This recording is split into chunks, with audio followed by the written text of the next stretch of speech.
News 7 Rajasthan देख रहे सभी दर्शकों को मेरा नमस्कार। आप सभी का हार्दिक आभार, अभिनंदन और स्वागत है हमारे प्रोग्राम चर्चा में यानी डिबेट में। आज शनिवार है और खबरनामा में मैंने आपको बताया था कि अब न्यूज 7 राजस्थान एक ऐसी मुहिम शुरू करने वाला है जिसमें आप सबका योगदान भी हमारे लिए बहुत ज़रूरी है। और वो जो हमारा उद्देश्य है, वो जो हमारा अभियान है, वो जुड़ा हुआ है शिक्षा से। बट क्यों शिक्षा से ही क्यों? यह अभियान शिक्षा से ही शुरू क्यों होता है? दरअसल कोटा से आने वाली डरावनी खबरें और दिल दहलाने वाली खबरें कहीं ना कहीं हमारे मन को कचोटती हैं। एजुकेशन को लेकर के कितना परिदृश्य बदला है, कितना माहौल बदला है, ये आपके और हमारे सबके लिए सोचने का विषय ज़रूर है। कहीं ऐसा तो नहीं कि माँ बाप ने अपने जो सपने हैं, अपनी जो उम्मीदें हैं, वो सारी बच्चों के कंधों पर डाल दी? या कहीं ऐसा तो नहीं कि बच्चे डिजर्व ही नहीं कर पा रहे उस फील्ड को जहां आप उन्हें धकेल रहे हैं, जहां आप अपने सपने उन पर थोप रहे हैं? एजुकेशन से जुड़ी हुई तमाम वो दुश्वारियां, एजुकेशन से जुड़ी हुई तमाम वो सवाल जो आपके जहन में कचोटते हैं और एक तकलीफ भी देते हैं, और कहीं ना कहीं लगता है कि दशकों पहले जो हिंदुस्तान था, भारत था, आर्यव्रत था, उसकी जो शिक्षा थी, क्या आज वो खो करके रह गई? हम किस शिक्षा की तरफ जा रहे हैं? हमारी नज़र में शिक्षा की असली परिभाषा है क्या? किसे आप शिक्षा मानते हैं? ज्ञान अलग चीज़ है, शिक्षा अलग चीज़ है। आज हर बड़े बड़े स्कूल पर, हर बड़े बड़े इंस्टीट्यूट पर, बड़े बड़े होर्डिंग्स पर लिखा होता है चहुमुखी विकास, बहुमुखी विकास, अनुशासन, संस्कार। मगर क्या जीवित हैं? क्या दे पाते हैं? क्योंकि शायद सबसे पहले तो हमें उस माहौल और उस वातावरण के बारे में बात करना पड़ेगा, उसको देखना पड़ेगा कि क्या हम वो माहौल दे पा रहे हैं जो दशकों पहले नालंदा और मगध जैसे विश्वविद्यालयों में देखने को मिला करते थे। तक्षशिला जैसे विश्वविद्यालयों में जहां बताया जाता है कि 1000 तो अध्यापक हुआ करते थे और 10,000 से ज़्यादा जो है स्टूडेंट वहां 300 से ज़्यादा विषयों की ज्ञान लिया करते थे। यहाँ शिक्षा नहीं कहूँगा मैं, फर्क है शिक्षा में और ज्ञान में, और वो समझना पड़ेगा। शिक्षा जगत के ऐसे ही दिग्गजों से वन बाई वन करके हर एपिसोड में आपकी मुलाकात करवाएंगे, और मेरा वादा है आप लोगों से, और कहीं ना कहीं मुझे लगता है कि न्यूज़ 7 राजस्थान की ये जो मुहिम है, ये रंग लाएगी। हम बच्चों को उस दोजख की ज़िंदगी में जाने से रोक पाएंगे, अभिभावकों को एक अच्छी दिशा दे पाएंगे। उन्हें ये लग पाएगा कि हाँ, शायद हम जिंदगी की जद्दोजहद में और उस अंधी दौड़ में इतने भागते चले जा रहे हैं कि बच्चों का तो बचपन खो गया, हासिल कुछ हुआ नहीं। तो फिर क्या था, क्या दिया आपने इन बच्चों को? सिर्फ बड़े सपने, पैसे के दम पर बड़े इंस्टीट्यूट में एडमिशन? क्या वो मूलभूत संस्कार और शिक्षा आप दे पाए? गलती कहीं ना कहीं आपकी भी है। सोचना आपको भी पड़ेगा, मांझना आपको भी पड़ेगा, और अपने दिमागों को खंगालना तो पड़ेगा। तो शिक्षा जगत के ऐसे ही दिग्गजों से मैं अलग अलग एपिसोड में आपकी मुलाकात करवाऊंगा, और वो आपको बहुत हेल्प करेंगे कि आखिर आपके बच्चे शिक्षा से दूर क्यों हो रहे हैं, और दूसरी बात, आप उन्हें वो सही दिशा क्यों नहीं दे पा रहे हैं। खुश हैं आप अंदर से? नहीं है ना? दूसरों को दिखाने के लिए मुस्कुराते हैं, या फोटोग्राफर जो फोटो खींचता है तो वो कहता है प्लीज कीप स्माइल, और तब आप मुस्कुराते हैं। सबसे बड़ी सोचने की बात है कि आज दूसरों के कहने से और दूसरों की खुशी की वजह से हमें मुस्कुराना पड़ता है। तो क्या इनबिल्ट वो हैप्पीनेस है हमारे अंदर? नहीं है। हम वही एक मुहिम और वही एक अभियान शुरू करेंगे। एजुकेशन तो है, बट उस एजुकेशन को हैप्पी एजुकेशन तक लेकर के जाना है, जहां हंसते और खिलते और मुस्कुराते हुए चेहरे हों, बच्चों के दिल में, बच्चों के दिमाग में वो सपने हो कि वो कर सकते हैं, वो हासिल करेंगे ये अचीवमेंट। ये उनकी सोच होनी चाहिए। नो प्रेशर, कोई प्रेशर नहीं। एंजॉय करें वो अपनी एजुकेशन को खुशी के साथ, अपने अभिभावकों के साथ में, और हमको वो माहौल देना पड़ेगा। और ऐसी शख्सियत से हम लगातार आपकी मुलाकात करवाते रहेंगे। और आज एजुकेशन टू हैप्पी एजुकेशन, इस मिशन में जो शख्स हमारे साथ जुड़ने वाले हैं, देखिए उनके बारे में जितना कहा जाए उतना कम है। और इसलिए कम है, लाइमलाइट से बहुत दूर रहते हैं, पर्दे से बहुत दूर रहते हैं, पर्दे के पीछे रह करके बहुत कुछ उपलब्धियां हासिल की है। जहन में एक सवाल रहता है, और कहीं ना कहीं गंगापुर में एक कंपटीशन की जो शुरुआत हुई, एक नए दौर की शुरुआत जो एजुकेशन में हुई, वो शायद उसी शख्सियत की देन थी। समय बदला, परिदृश्य बदला, माहौल बदला, और बहुत सारी नई चीज़ें आती चली गई, जुड़ती चली गई। और ये तो ज़िंदगी की खासियत है, नए सिलसिले हमेशा नए नए आयाम स्थापित करते हैं। उस शख्सियत ने as a motivational speaker, as a administration, as a parents बहुत सारी उपलब्धियां हासिल की, मगर दिल को सुकून मिला नहीं, लगा कि नहीं शायद बहुत कुछ भागदौड़ में बहुत कुछ पीछे छूट गया जो इस समाज को मुझे देना था, जो मेरे शहर को मुझे देना था। और फिर एक नए अभियान की शुरुआत उन्होंने की। न्यूज़ 7 राजस्थान के साथ उन्होंने अपने आइडियाज शेयर किए और हमें लगा कि हाँ, हमें इसमें एसोसिएट होना चाहिए, क्योंकि ये मिशन जो है ये सिर्फ एजुकेशन नहीं है। याद रखना, इस मिशन का नाम है एजुकेशन टू हैप्पी एजुकेशन। शिक्षा तो हो, ज्ञान तो हो, मगर मुस्कुराते हुए और हंसते हुए चेहरों के साथ हो। उन्हीं शख्सियत से मैं आपकी मुलाकात करवाऊंगा और मेरा मानना यह है कि शायद मीडिया की हिस्ट्री में ये पहला ऐसा एपिसोड होगा जहां वो शख्सियत सामने बैठ करके और इंटरव्यू देंगे। और ये सौभाग्य मिला है न्यूज़ 7 राजस्थान को। तीखे सवाल भी होंगे, अंदर के सवाल भी होंगे, बहुत कुछ समाज से जुड़े सवाल भी होंगे, और लोग जानना भी तो चाहते हैं उस शख्स के बारे में, क्योंकि बहुत कुछ ऐसा होता है जो पर्दे के पीछे तो होता है, लेकिन मुस्कुराते हुए चेहरों के अंदर भी बहुत सारा दर्द छुपा होता है, बहुत सारे सपने छुपे होते हैं। और आज उसी शख्सियत से मैं आपकी मुलाकात करवाता हूं और सिर्फ इतना कहना चाहूँगा कि वो एक ऐसी शख्सियत है जो चमकता हुआ सितारा तो था, लेकिन शायद कहीं ना कहीं आगे कुछ बादल ऐसे आ गए कि चमक शायद धुंधली हो गई। लेकिन कहते हैं ना, जब वो घटाएं हटेंगी ना तो वो इतनी तेजी से चमकेगा कि शायद उसके आगे और रोशनियां फीकी पड़ जाएंगी। क्रिएटिव ग्रुप ऑफ एजुकेशन के ऑनर कह लें या ये कह दें फाउंडर कह दें, या ये कहें कि एक ऐसा व्यक्ति जो चला तो अकेला था, बहुत छोटे से स्तर से शुरुआत की, लेकिन उसके बाद में शायद उनकी परछाइयों को छूना भी हर किसी के लिए संभव नहीं हो पाया। तो रियल डायनेमिक पर्सनालिटी डॉक्टर दीपक राज से आज हम आपकी मुलाकात करवाते हैं और ये सिलसिला आगे यूं ही जारी रहेगा। दीपक सर, बहुत बहुत स्वागत है आपका न्यूज़ 7 राजस्थान पर। और सबसे पहले तो वही सवाल जो आपसे जानना चाहूँगा, इतना वक्त क्यों लगा अपने आप को हाईलाइट करने में, समाज से जुड़ने में? एकदम एक दूरी सी जो डिस्टेंस सी बनी वो क्यों बनी, और आज पहली बार ये सौभाग्य न्यूज़ 7 राजस्थान को मिला है कि आप यहाँ से अपने आप की शुरुआत कर रहे हैं, ये वक्त क्यों लगा? थैंक यू अजय जी, आपने बहुत अच्छा क्वेश्चन पूछा और क्वेश्चन बहुत वाजिब भी है आपका कि आप कहाँ थे अब तक। तो मैं आपको इस समय, चूँकि देश में चुनाव का मौसम चल रहा है, माहौल चल रहा है, और उसी पॉलिटिकल प्लेटफॉर्म से एक छोटा सा उदाहरण देना चाहूँगा मैं कि बेसिकली जो राजनीति का मैनेजमेंट होता है उसमें मुख्य रूप से दो पार्ट होते हैं, एक सत्ता और एक संगठन।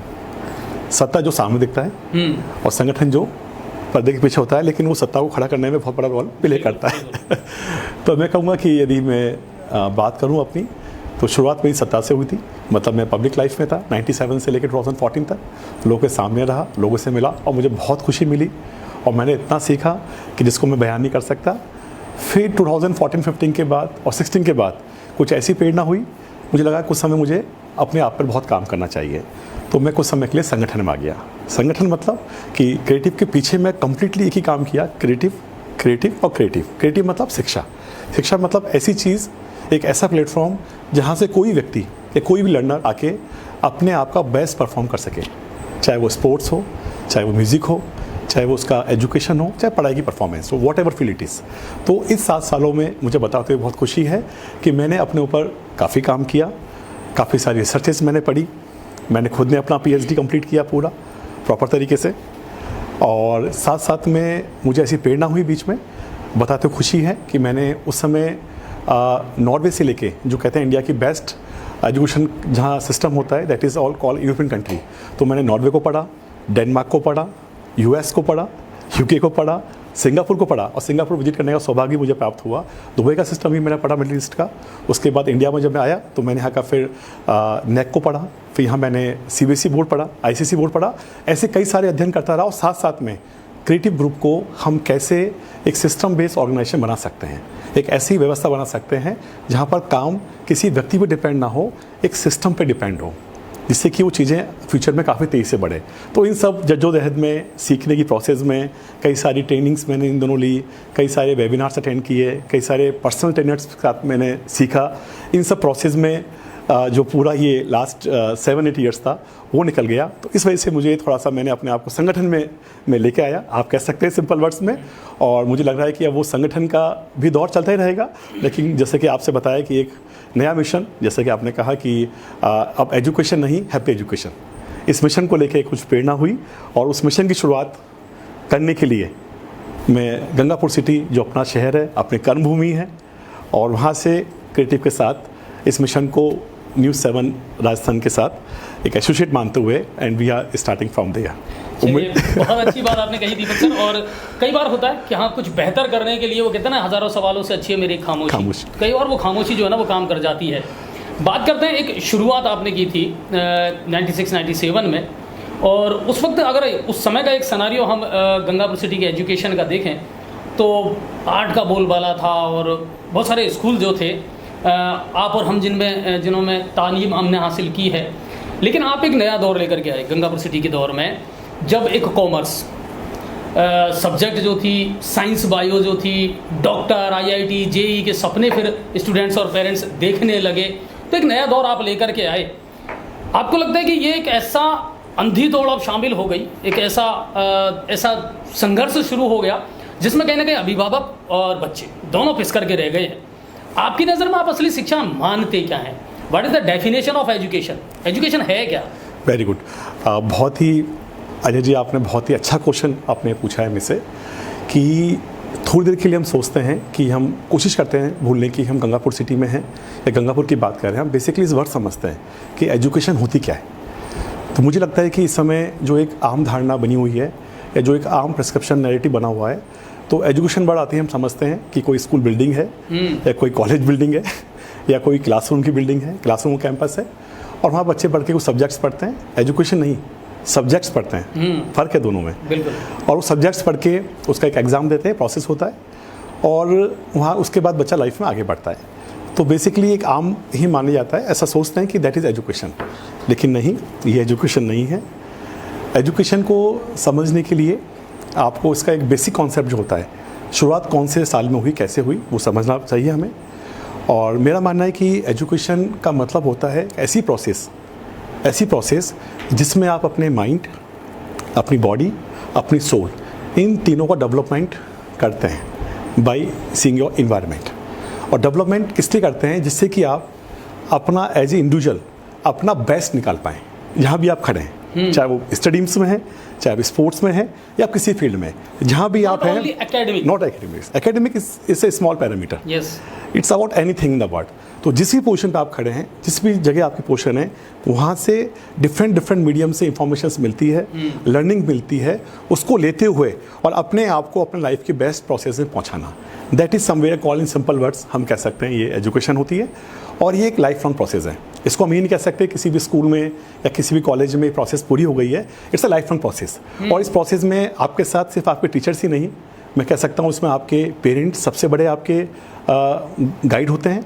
उसके बाद आपका इन्वायरमेंट जो आपको मिलता है आसपास समाज में, इन सबको मिलके ही एक प्रोसेस बनती है, से हम कह सकते हैं कि that is called the education. तो मैं आपके दर्शकों से, मेरे सारे गंगापुर वासियों से कहना चाहूँगा कि एजुकेशन को हम छोटे से वर्ड में सीमित ना करें। ये बहुत बड़ा एक वर्ड है जिसको सब लोग मिलकर इसको हम कवर करते हैं।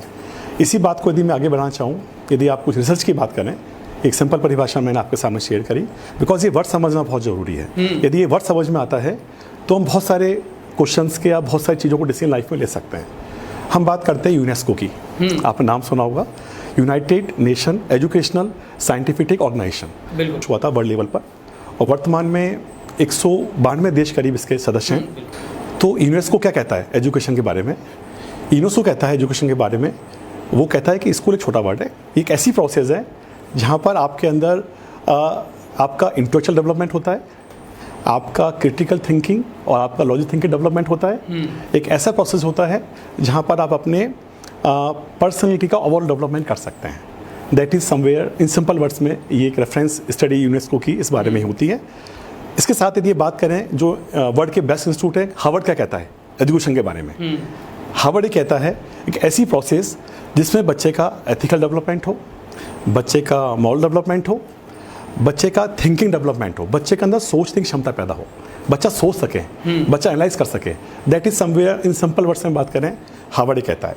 लेकिन आप चाहेंगे था थोड़ा आगे बढ़ें और हम इंडिया के बेस्ट स्टूडेंट की बात करें कि जो हमारा IITs हैं, IITs हैं, IIMs हैं या बेस्ट एजुकेटर्स, वो क्या कहते हैं? तो वो भी कहते हैं कि एजुकेशन एक ऐसी प्रोसेस है जिसमें आप बच्चे को एक ऐसा प्लेटफॉर्म देते हैं जिसमें बच्चे के अंदर लीडरशिप डेवलप होती है, बच्चे के अंदर कम्युनिकेशन स्किल डेवलप होती है, बच्चे के अंदर किसी भी चीज़ को कह सकते हैं क्रिटिकल थिंकिंग और प्रॉब्लम सॉल्विंग स्किल्स, यानी बच्चा किसी भी चीज़ को सोच के समझ के फिर अपनी बौद्धिक क्षमता से उसको समझ के और उसको वो आगे बढ़ने की कोशिश करता है। इस प्रोसेस के अंदर बच्चे का कैरेक्टर बिल्ड होता है, बच्चे के इमोशंस बिल्ड होते हैं। इन सब प्रोसेस को हम एजुकेशन के अंदर भी हम शामिल कर सकते हैं। और हम एक बहुत फेमस हमारे साइंटिस्ट रहे हैं, बच्चे हम बहुत पढ़ते हैं साइंस में, दैट इज़ कॉल्ड आइंस्टीन। तो आइंस्टीन कहते हैं एजुकेशन के बारे में, it is not a process of learning of facts. ये कोई प्रोसेस नहीं है कि आपने किसी फैक्ट्स को याद कर लिया या कुछ क्वेश्चन आंसर याद कर लिए। It's a process to develop your mind to think. आप एक ऐसी प्रोसेस में जाते हैं जब आपके दिमाग को सोचने की क्षमता या सोचने की एबिलिटी पैदा कर सकें। That is somewhere called education. और उसके लिए ही हमारे देश में, दुनिया में इंस्टीट्यूट्स की कल्पना या एक ऐसे प्लेटफॉर्म कल्पना की गई है जहाँ प्रोफेशनल लोग आके बच्चों को ये सारा इन्वायरमेंट हमारे ट्रेन कर सकते हैं। तो समवेयर ये इस तरह थोड़ा थोड़ा हम इसको समझें सिंपल वर्ड्स में। तो education is a very important word जो आपके माइंड को, आपकी बॉडी को और आपके सोल को डेवलपमेंट करने के लिए, और डेवलपमेंट किस लिए करना है, जिससे कि आप देश के एक आइडियल नागरिक बन सकें। तो ये एक प्रोसेस पूरा होता है। और मैं इसमें थोड़ा सा एक चाहूँगा ऐड करना सिंपल वर्ड्स में, हमारे सारे व्यूअर्स देख ही रहे हैं कि एजुकेशन स्कूल में नहीं होती है। यदि आज एक मैं डॉक्टर हूँ और डॉक्टर की पढ़ाई पूरी करने के बाद और आज मैं डेली OPDs में 200-300 पेशेंट्स देखता हूँ, 100 पेशेंट देखता हूँ, 50 पेशेंट देखता हूँ, तो हर दिन मुझे लर्निंग होती है। हर पेशेंट के साथ मुझे मेरा एक नया अनुभव होता है। That is somewhere called education. यदि कि मैं लॉयर हूँ, आज वकील हूँ, और मैं हर केस को पूरी तैयारी करता हूँ और प्रेजेंट करता हूँ जूरी के सामने, हर केस से मुझे एक नई बात समझने को आती है। That is called the education. यदि मैं आज एक एंकर हूँ और हर गेस्ट के साथ और हर एक रिपोर्टिंग करने में मुझे एक नया अनुभव पैदा होता है, that is called the education. यदि मैं आज एक टीचर हूँ और मैं क्लास में जाता हूँ तो हर दिन बच्चों के साथ मुझे क्लास में नए एक्सपीरियंस होते हैं, उनका स्वभाव, उनका behaviour, that is called the education. यदि कि मैं बिजनेसमैन हूँ और मैं एक दुकान लेके बैठा हूँ, मेरे पास एक दुकान है जिसको मैंने अपनी मेहनत से, अपनी ताकत के साथ बनाया है, और उस दुकान पे मैं व्यापार करता हूँ और कई लोगों से मिलता हूँ, और उस प्रोसेस में जो मुझे नए नए अनुभव होते हैं, that is also called education. और इसको आप देखेंगे हमारे रेलवे के एम्प्लॉयज़ होते हैं, रेलवे के डिपार्टमेंट लोग होते हैं, और आप देखते हैं कि 2 पटरियों पे हज़ारों ट्रेन दौड़ती है पूरे दुनिया देश के अंदर। लेकिन उस प्रोसेस के अंदर कितने सारे लोग मेहनत करते हैं, गैंगमैन से लेके स्टेशन मास्टर तक, ड्राइवर गार्ड से लेके टेक्निकल टीम तक, और पूरा एडमिनिस्ट्रेशन काम करता है। तो वहाँ उस प्रोसेस में भी हर दिन कुछ ना कुछ आपको सीखने को मिलता है, लर्निंग होती है। इसको और भी हम डिफाइन कर सकते हैं, पर इन शॉर्ट ये है, ऐसी कोई व्यवस्था जहाँ पर आपको लर्निंग होती है, आप सीखते हैं, हर पल कुछ सीखने को मिलता है, हर पल, वो सब एजुकेशन है। इसको आप किसी सब्जेक्ट से या कोई विषय से आप इसको बांध के आप इसका अर्थ को छोटा नहीं कर सकते। तो थोड़ा सा ये डिफरेंस हल्का सा कुछ अवेयरनेस की कमी की वजह से या कुछ कारणों की वजह से ऐसा मान लिया गया आजकल कि सिर्फ किसी के एग्जाम में टॉप कर लेने से, किसी बच्चे के द्वारा, वो बच्चे बहुत प्रतिभाशाली होते हैं नो डाउट, और टॉप कर लेने से एजुकेशन में कंप्लीट हो जाती है। नो, दिट्स जस्ट एक पार्ट है, वो भी उस पूरे सिनेरियो का वो भी एक पार्ट है, वो एक सिस्टम है, एक सिस्टम है, ऐसा मेरा मानना है। तो एजुकेशन हर जगह है। आज आपकी मम्मा घर में काम करती है और वो किचन में खाना बना रही है, तो बहुत सारी लर्निंग है वहाँ आपको, कैसे डिफरेंट तरह के मसाले, डिफरेंट तरह की सब्जियाँ मिलके एक शानदार डिश आपके सामने पैदा होती है। उस पूरी प्रोसेस को आप एनालाइज करेंगे, कहाँ से वो किचन में सामान आपके पास आया और कैसे वो उस पर्टिकुलर एक सेट, एक टेम्परेचर पे आके और सेट होके, और फिर एक वही सब्जी किसी और के हाथ में हो तो उसका टेस्ट अलग भी हो सकता है। तो ये सब भी एक एजुकेशन का पार्ट है। उसको हर दिन बेहतरीन बनाया जा सकता है। लोग उसको बना के और बहुत बड़े रेस्टोरेंट की चेन्स भी खोल देते हैं। संजीव कुमार का नाम में लेना चाहूँगा। तो किसी फील्ड में, जब आप कहीं फील्ड में हैं, आप अपने स्किल्स के ऊपर, अपने ऊपर जब आप काम करते हैं और अपना बेस्ट निकालने की कोशिश करते हैं, डिफरेंट मीडियम, तो this process is called the education. और ये लाइफ लॉन्ग जर्नी है। इसको किसी भी रिजल्ट के साथ और किसी भी अचीवमेंट के साथ इसको आप जो है आप रोक नहीं सकते। ऐसा मेरा मानना है, जो मैंने अनुभव किया है अपने 28 years of carriers of education, और आगे और अनुभव होंगे, पर अब तक मुझे लगता है कि this is the somewhere kind of like experience from education of my personal view. बिल्कुल, आपने बहुत सारी चीज़ों को मांझ करके रख दिया। कुल मिलाकर के है कि सिर्फ डिग्रियों वाला जो शिक्षा है ना, वो शिक्षा नहीं है। हर रोज जो जिंदगी आपको सिखाती है, हर रोज जो सिखाती है ना, वो सब एजुकेशन है। किसी सीमित दायरे में ना माने और सिर्फ वो डिग्रियां जो है ना उनके पीछे ना भागें। सबसे बड़ी बात है, आपकी अपनी जो ज़िंदगी सिखाती है ना, वो उससे बड़ा मास्टर कोई हो नहीं सकता। Right. चलिए, और अगला सवाल जो मेरा है वो ये रहेगा, आपने तो इस जर्नी का पार्ट रहे हैं, एज ए स्टूडेंट भी हम एजुकेशन से जुड़े रहे हैं, उसके बाद आपने एक शुरुआत की, एक नया दौर आप गंगापुर सिटी में लेकर के आए। जो परिदृश्य बदला है, माहौल बदला है, एनवायरनमेंट बदला है एजुकेशन का लेकर के, क्योंकि आपके और हमारे ज़माने में भी वो था, वो पीढ़ी है हम जिन्होंने सबसे ज़्यादा ट्रांसफॉर्मेशन देखा है, सबसे ज़्यादा बदलाव देखा है कि SUPW के कैंप हुआ करते थे, विद्यालयों में प्रेयर हुआ करती थी, असेंबली लगा करती थी, फिजिकली ट्रेनिंग हमारी हुआ करती थी। आज वो सारी चीज़ें ख़त्म होकर के रह गई, आज वो सारा बचपन खो करके रह गया। दौड़ तो रहे और नाम दे रखा है एजुकेशन। अभी आपने खुद ने कहा कि ऑल ओवर डेवलपमेंट वो एजुकेशन हो सकती है कि आपका सर्वांगीण विकास हो। सिर्फ होर्डिंग्स पर लिखने के लिए रह गए चौमुखी विकास और बहुमुखी विकास। आपको लगता है कि हमने वो चीज़ें खो दी या छोड़ दी? तो आपको क्या लगता है कि ये जो एजुकेशन का परिदृश्य बदला है, ये क्यों बदला है? राइट। सो अजय जी, मैं आपका क्वेश्चन, बहुत अच्छा क्वेश्चन फिर दोबारा आपने किया। इसको मैं दो तरह से समझ पा रहा हूँ आपके प्रश्न को। पहली बात, सर्वांगीण विकास होता क्या है, ओवर डेवलपमेंट होता क्या है, जिसको हम चारों तरफ पब्लिश करते हैं, लिखते हैं, जहाँ ही पढ़ते हैं, बेसिकली होता क्या है, एजुकेशन के अंदर क्या होता है, और दूसरा भी हो क्या रहा है, व्हाट्स हैपनिंग राइट नाउ। ये मैं क्वेश्चन समझ पा रहा हूँ आपका। तो अजय जी, आप देखेंगे इस समय एक ओवरऑल कहते हैं कि एक ऐसा माहौल बना हुआ है कि आप पर्टिकुलरली किसी एक एग्जाम के अंदर आप यदि अच्छा कर पाते हो तो ही आप एजुकेशन ले पाए हो, अदरवाइज सारा सब कुछ सिस्टम खराब है। और उसी एग्जाम को और उसी चीज़ को हर जगह, हर अखबार में, हर होल्डिंग्स में, ये हर जगह हाईलाइट किया जा रहा है। ये ठीक तो नहीं है। ठीक इसलिए नहीं है, मैं एक एग्ज़ाम का उदाहरण का देता हूँ आपको। हमारे देश में एक एग्ज़ाम होता है IIT JEE का, और इसके 2 चरण होते हैं, JEE मेंस, JEE एडवांस, और फिर एक एग्ज़ाम होता है NEET का, जो कि हमारे देश के सबसे काइंड ऑफ 12th के बाद टफेस्ट एग्जाम भी कह सकते हैं। तो मैं इसका एक आंकड़ा पढ़ रहा था अभी कुछ दिन पहले। तो करीब करीब NT जो एग्ज़ाम होता है, इसमें 39 लाख बच्चे, करीब करीब 40 लाख बच्चे इस एग्ज़ाम के अंदर बैठते हैं। और उन 40 लाख बच्चों में से जो सीट्स हैं, यदि मैं पूरी JEE मेंस की सीट्स काउंट कर लेते हैं, एडवांस की सीट काउंट कर लेते हैं, और NEET की सारी सीट्स काउंट कर लेते हैं, तो कुल मिला के ये 95,000 1 लाख के आसपास सीट्स होती है। तो आप सोचिए कि परीक्षा के अंदर जहाँ 40 लाख बच्चे बैठ रहे हैं, तैयारी कर रहे हैं, और सीट सिर्फ मात्र उसमें 1 लाख है, तो बाकी के जो 38 लाख बच्चे हैं, उनका भी तो जीवन होना बहुत ज़रूरी है। तो मेरा जो पॉइंट ऑफ व्यू में ये है कि जब ये बच्चे पढ़ रहे होते हैं, तैयारी कर रहे होते हैं, डेफिनेटली करना चाहिए, तैयारी बहुत ज़रूरी है, लेकिन साथ साथ उस करिकुलम में हम बच्चों को ऐसी स्किल्स ऐड कर दें 1 आवर 2 आवर्स के लिए, जिससे कि बाई चांस बच्चे उस एग्ज़ाम में अपना बेस्ट ना दे पाएँ, कुछ कारण हो जाए, उस कंपटीशन में ना पाएँ, तो और फील्ड बच्चे के लिए साथ साथ में अपने करियर को बनाने के लिए खुले रहें। ये चीज़ अभी आपकी मिस हो रही है। तो पहले क्वेश्चन का जो मेरा आंसर था अभी आपका, कि अभी सिर्फ एक दिशा में, एक तरफ ही सारे बच्चों को डाला जा रहा है। और मैं कहूँ इसमें कहीं आइंस्टीन का भी एग्जाम था कि आप सारी फिशेस को बोलो कि आप ट्री के ऊपर क्लाइंब करो, चढ़ो पेड़ के ऊपर, तो वो आपकी थ्योरी गलत होगी। Fish is for the river, वो बैठी है नदी में तैरने के लिए, ना कि हाँ फिश को नदी से निकाल के आप समुद्र में डाल सकते हो, लेकिन फिश को बोलो चढ़ो पेड़ के ऊपर, पॉसिबल नहीं है। तो हर बच्चा यूनिक होता है, हर बच्चे की अपने एक सोच होती है, एक पर्सनैलिटी होती है।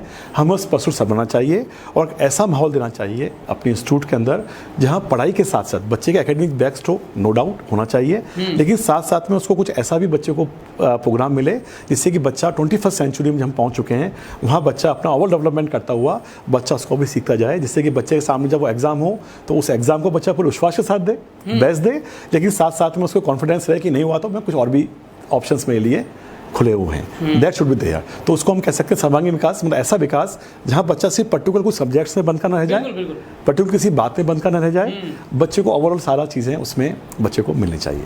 और तो वो चीज़ अब समाज से हट गई, समाज से हट गई। लेकिन आज इसमें अच्छी बात यह है कि 21st सेंचुरी के अंदर जो कहते हैं हम ऑनलाइन लर्निंग हाइब्रिड मॉडल, इस तरह के एजुकेशन के प्लेटफॉर्म आ चुके हैं कि हम घर पे बैठ के ही हम इन सब का कॉम्बिनेशन बना के हम पढ़ाई कर सकते हैं। तो इससे क्या होगा, थोड़ा हमारा बच्चा जब उसको सब चीज़ें मिलेगी तो उसके माइंड में हो सकता है कि बच्चा एक बहुत बड़ा साइंटिस्ट बनने वाला हो सकता है उस बच्चे के अंदर एक बहुत बड़ा एक आर्टिस्ट छुपा हो सकता है उस बच्चे के अंदर बहुत बड़ा लीडर छुपा हो सकता है उस बच्चे के अंदर बहुत बड़ा एक कुछ भी पर्सन छुपी हो, तो वो कहीं ना कहीं उससे निकल के आती है और उसको हम आगे प्रमोट करते हुए इस बच्चे की लाइफ में एक अच्छी एजुकेशन नहीं, एक हैप्पी एजुकेशन जो हमने एक मिशन शुरू किया है उसको वहाँ पर इंश्योर कर सकते हैं। कुल मिलाकर के ये है कि संस्थान जो किसी एक चीज़ में फोकस होकर के रह गए, बंद करके रह गए, उन्हें ये विचार करना पड़ेगा कि उस परिभाषा को आप ज़रूर समझें, चहुमुखी विकास कहते कैसे हैं, आप क्या दे पा रहे हैं उन बच्चों को, वो चहुमुखी विकास जो आपके सिर्फ बड़े बड़े होर्डिंग्स में नज़र आता है, विद्यालयों में कम नज़र आता है। एजुकेशन के लिए एक एक चीज़ मायने रखती है।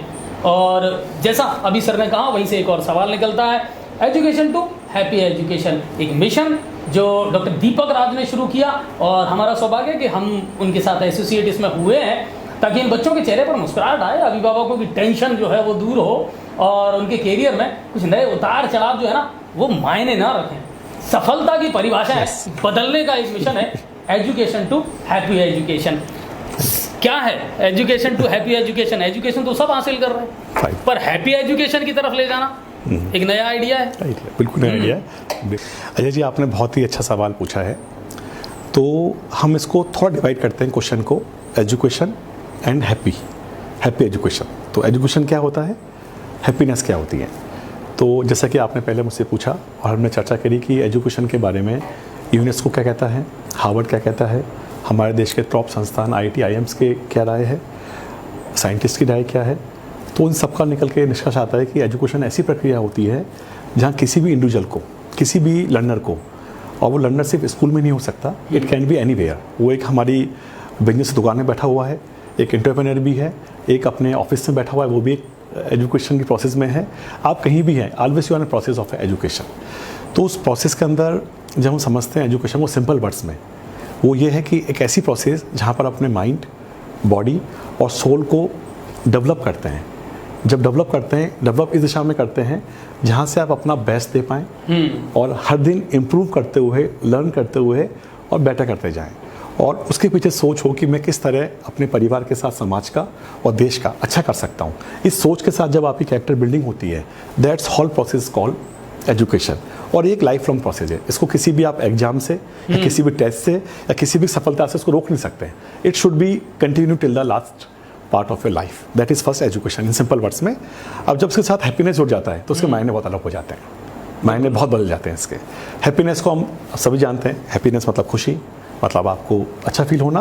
लेकिन जब इस वर्ड को हम एजुकेशन में जोड़ते हैं तो इसका मतलब होता है कि जो प्रक्रिया चली आपकी सीखने की, आपके माइंड की, बॉडी की, आपके सोल की, इस प्रोसेस को करते समय आपको अंदर कैसा फील हो रहा है। यदि आपको एक जॉय फील हो रहा है, आपको अंदर एक उमंग महसूस हो रही है, आपको अंदर एक उत्साह महसूस हो रहा है और उसको करते हुए समय आपको विशेष प्रकार का सेटिस्फेक्शन महसूस हो रहा है, चाहे आप एक क्लासरूम में बैठे हुए हैं, चाहे किसी ट्रेनिंग सेंटर में हैं और चाहे अपना बिजनेस कर रहे हैं। इस प्रोसेस में जब आपको जो फीलिंग होती है, that inner feeling of Joy is called the happiness. Education with enjoy, with Joy with enjoy. तो इस प्रोसेस को बनाया जा सकता है। वर्तमान परिप्रेक्ष्य में ये मैंने काफ़ी स्टडी किया। आज आप देख रहे हैं कि कई खबरें शहरों से आती है कि बच्चे बहुत स्ट्रेस में हैं, बच्चे बहुत मानसिक दबाव में हैं, बच्चे ऐसी कदम तो उठा लेते हैं जो कि किसी परिवार के लिए सबसे दुर्भाग्यपूर्ण घटना होती है। ऐसा क्यों हो रहा है? तो कहीं ना कहीं उस एजुकेशन में, उस ट्रेनिंग में वो हैप्पीनेस चीज़ वहाँ से मिस हो गई है और सारे ही बच्चों को एक तरह की चीज़ों में डाला जा रहा है। तो मुझे ऐसा लगा एज एजुकेटर, इतने 20 ईयर्स ऑफ योर लाइफ के मैंने इसको दिए हैं इस लाइन को, और मैं चाहता हूँ कि मैं बहुत सौभाग्यशाली हूँ कि ईश्वर ने मुझे इस माध्यम से समाज की सेवा करने का मौका प्रदान किया।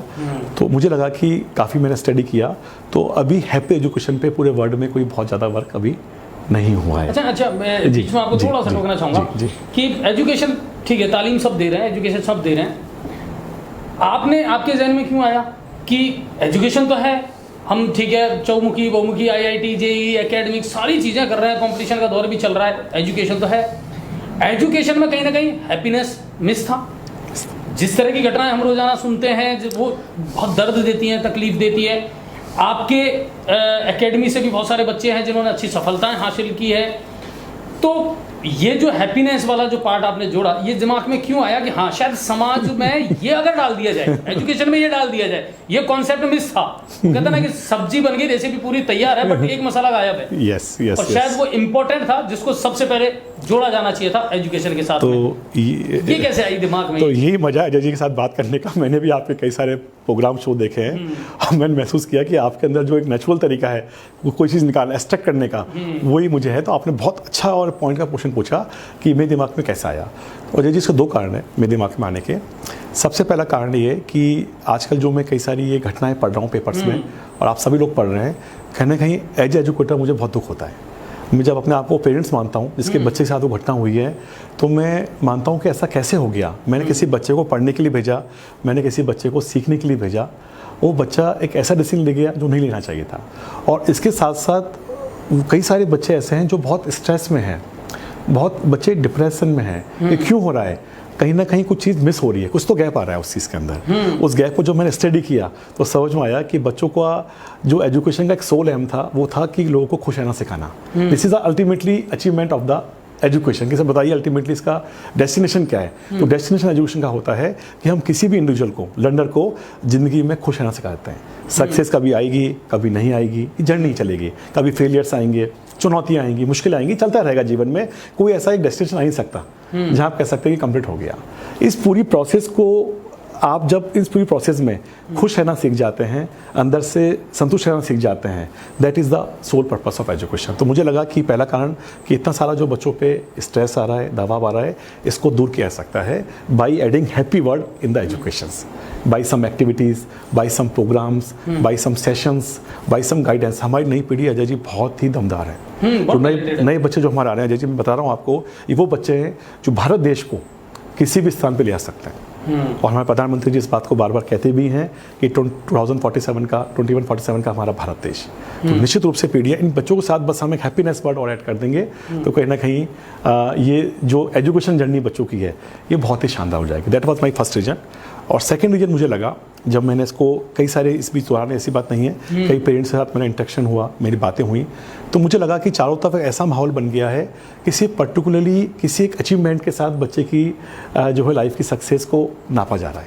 ये ठीक तो नहीं है कि आपका बच्चा पर्टिकुलरली किसी कोर्स में पढ़ रहा है, एक प्रोग्राम में पढ़ रहा है और उसमें सफल हो गया। जैसे मैंने आपको एग्जाम्पल दिया IIT JEE का और नेट का कि 40 लाख बच्चों में से 1 लाख बच्चों की सीट ही 1 लाख बच्चों की है तो बाकी 39 लाख बच्चों को क्या होगा? ऐसी बात नहीं, वो बच्चे बहुत अच्छे हैं और बहुत कुछ कर सकते हैं, ऐसा कर सकते हैं जो कल्पना भी नहीं की होगी हम लोगों ने। तो मुझे लगा कि कहीं ना कहीं इस कॉन्सेप्ट को दोबारा समझने की ज़रूरत है, इस नैरेटिव को थोड़ा समझने की ज़रूरत है कि हम बच्चों का एजुकेशन का मतलब सिर्फ किसी पर्टिकुलर एग्ज़ाम में सफल होना नहीं है, वो एक पार्ट है। उसके साथ साथ बच्चों को ऐसी चीज़ सिखाना जिससे कि बच्चे उस जर्नी को भी एंजॉय करें और उसके बाद की जर्नी को भी बच्चे सफल हों या ना हो पाएँ, उसको भी बच्चे खुश रहना सीख जाएं।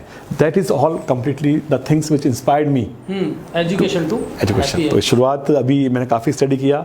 अभी आप टाइप करेंगे तो आपको नंबर 1 एजुकेशन सिटी मिल जाएगी, आपको अच्छी सिटी मिल जाएगी इंडिया की, लेकिन आपको हैप्पी एजुकेशन सिटी नहीं मिलेगी तो मुझे बता खुशी है कि इसकी शुरुआत गंगापुर सिटी से होने जा रही है, बिकॉज ये मेरी कर्मभूमि रहा है। इस कॉन्सेप्ट को मैंने काफ़ी डेवलप किया है। उस दिन इस मिशन का परमात्मा का जो प्रेरणा रही, तो I am going to pre launch this happy education programme for all the Gangapur city parents. फिर तैयारी के साथ में लॉन्च करने वाले हैं और 24 मार्च 2025 में जब वर्ल्ड हैप्पीनेस डे होगा उस दिन इस पूरे प्रोग्राम को सब टीम के साथ मिलकर और पूरी तरह से लॉन्च करने का मतलब एक दूरगामी सोच लेकर चल रही है। और मुझे विश्वास है इस टीम में मैं अकेला ही नहीं हूँ, एक काफ़ी बड़ी टीम मेरे बैकएंड में काम कर रही है और कई सारे ऐसे लोग जुड़ने वाले हैं इस प्रोग्राम के अंदर। जैसे कि हम चर्चा कर रहे थे कल अपना घर के बारे में, कितना बड़ा मिशन है, एक व्यक्ति की सोच, और आज मतलब इससे बड़ा इंस्पिरेशन कुछ हो नहीं सकता, बिल्कुल कुछ हो नहीं सकता जी। तो ऐसा ही हैप्पी एजुकेशन मिशन है। इसमें कई सारे ऐसे लोग जुड़ेंगे आके जो बताएंगे कि ज़िंदगी में आप सफल हों या फेल हों, ये प्रोसेस चलती रहेगी, लेकिन खुश रहना भूलें आप। सुबह जब आप उठें तो आपके चेहरे पर हल्की सी मुस्कुराहट हो, आप स्कूल जाएं तो एक मुस्कुराहट हो, लौट के आएँ मुस्कुराहट हो, आप अपनी शॉप पर बैठें, अपना कोई बिजनेस कर रहे हैं, स्ट्रेस हर जगह आते हैं, बच्चों को भी आते हैं, बिजनेस में भी आते हैं, लेकिन आपके चेहरे में प्रसन्नता हो। आप अपनी ड्यूटी पे गए, आप डॉक्टर हैं, आप एडवोकेट हैं, आप रेलवे के अंदर हैं, आप कहीं भी काम कर रहे हैं, लेकिन क्या आपके अंदर वो इस पूरी दौड़ भाग में कहीं ना कहीं जो आपने कहा शुरुआत में, वो हैप्पीनेस कंप्रोमाइज़ हो गई है सर, कंप्रोमाइज़ हो गई है।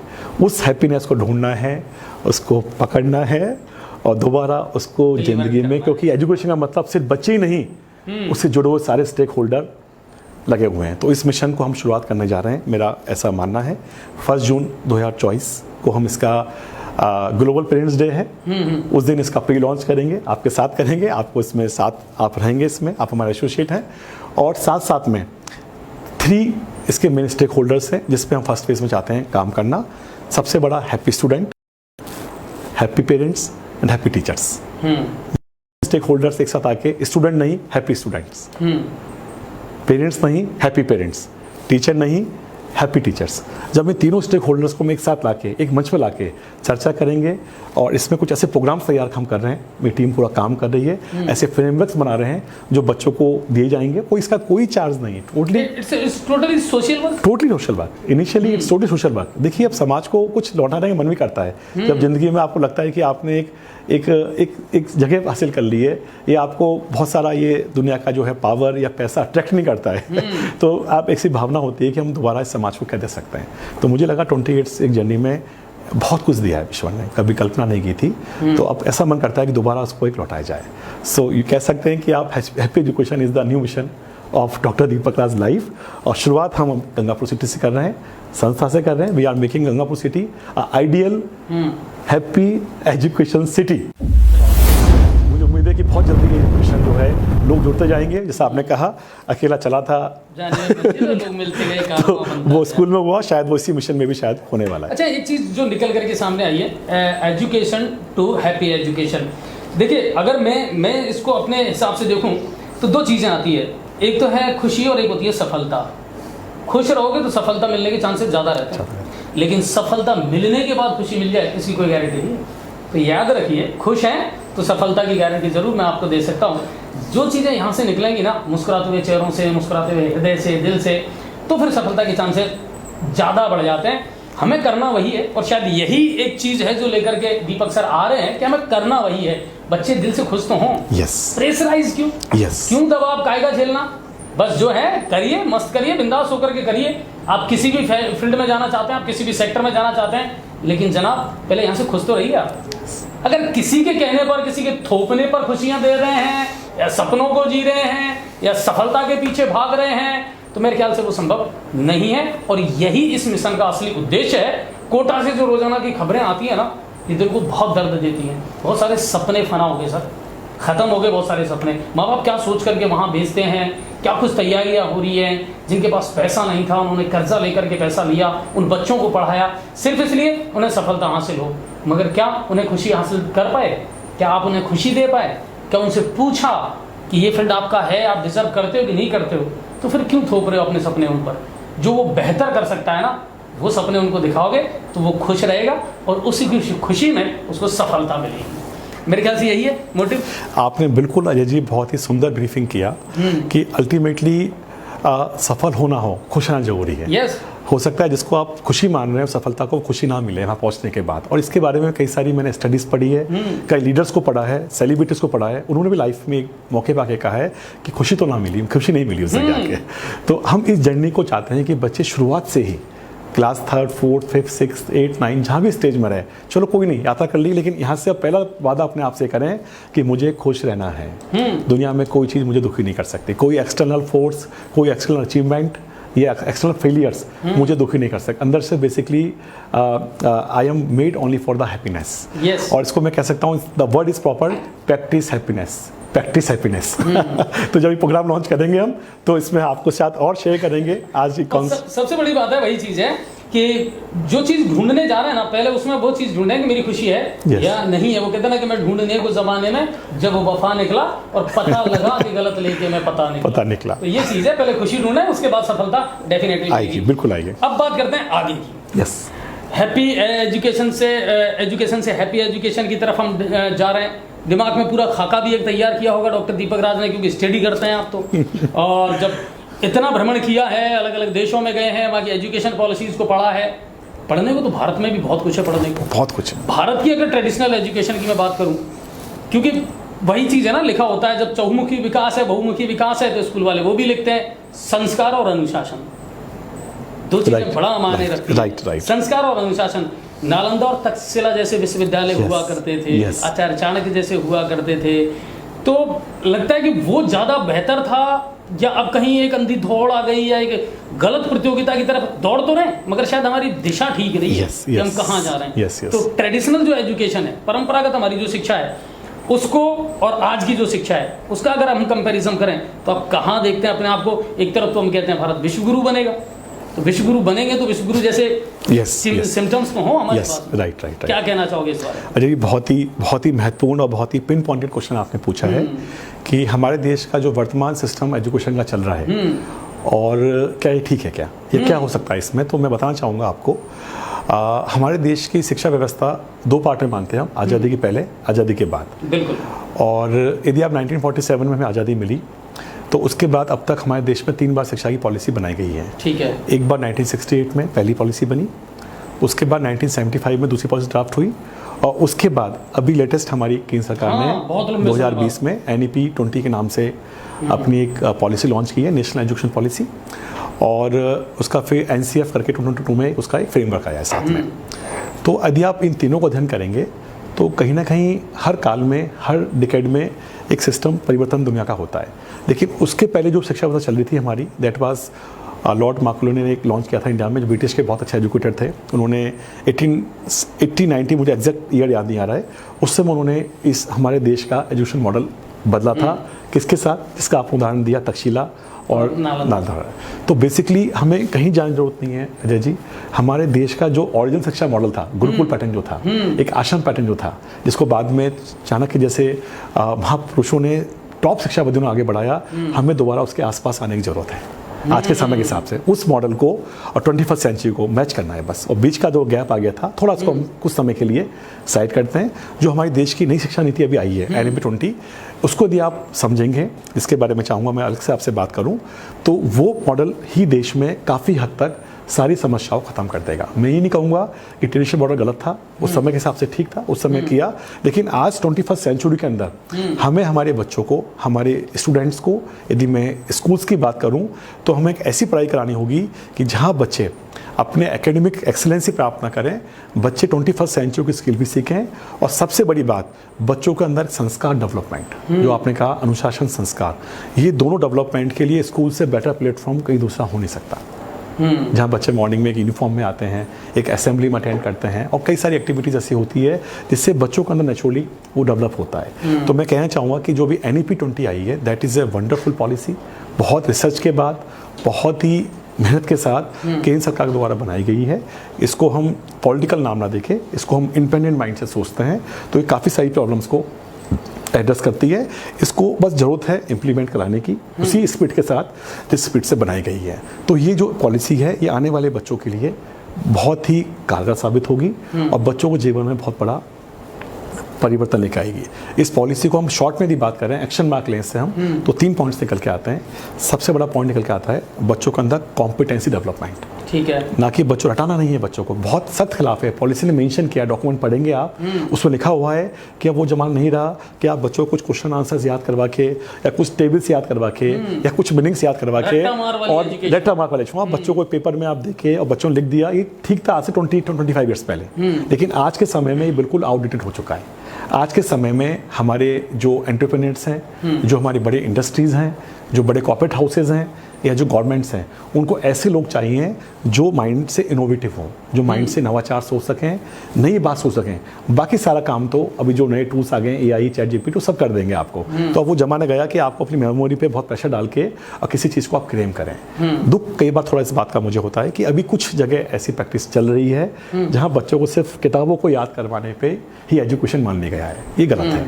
बच्चों को एक्टिविटीज़ बहुत ज़रूरी है। नहीं, सबसे बड़ी समस्या तो वही है जो आपने शुरू में कहा ना, कि वो लोग एजुकेशन की परिभाषा ही नहीं समझ पा रहे। एजुकेशन है क्या, आप उस चीज़ पर तो आओ पहले। एग्जैक्टली। तो पहले चर्चा ही समझनी होगी, और पेरेंट्स भी हमारे बहुत ही रेस्पॉन्सिबल होते हैं, उन्हें भी इसका पार्ट पढ़ना पड़ेगा। देखिए, स्कूल में बच्चे को पढ़ाने की जिम्मेदारी, बनाने की जिम्मेदारी सिर्फ स्कूल की नहीं होती है। School is partner of your turning. School एक प्रोफेशनल प्लेस है। जैसे आपकी तबीयत खराब हुई, हॉस्पिटल गए आप, लेकिन हम ये सोचेंगे हॉस्पिटल की जिम्मेदारी है हमें अच्छा बनाने की, दैट इज नॉट। वहाँ तो इलाज के लिए गए हैं आप।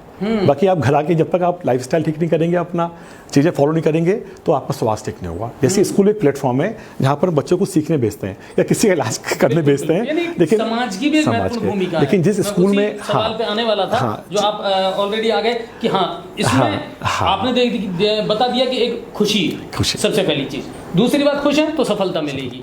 समाज का कितना महत्वपूर्ण रोल है, तो उसमें ही समाज को थोड़ा ये बच्चों पे जो प्रेशर बनाया हुआ होता है कि किसी भी एग्जाम में आप सफल हो गए तो आप ठीक हैं, लेकिन बाकी जो लिस्ट थी बच्चों की, वो किसी बच्चे जो हैं इतने अच्छे नहीं थे। ये धारणा बदलने की बहुत आवश्यकता है। सारे बच्चे बहुत यूनिक होते हैं, बहुत अच्छे होते हैं, सफलता मिलती रहती है। हम सीखें, आगे बढ़ें, रीस्टार्ट करें, सीखें, रीस्टार्ट करें, हर बार सीखें, फिर आगे बढ़ जाएं। That is a process of education. लेकिन हमको समझना पड़ेगा, पेरेंट्स के साथ मैं कहना चाहूँगा कि जब भी आप अपने बच्चों के लिए, आपके बच्चे आपकी लाइफ के लिए सबसे बड़ी एसेट है, सबसे बड़ी एसेट है सर आपके बच्चे। और आप बहुत ब्लेस्ड भी हैं कि बच्चे हमारे साथ हैं।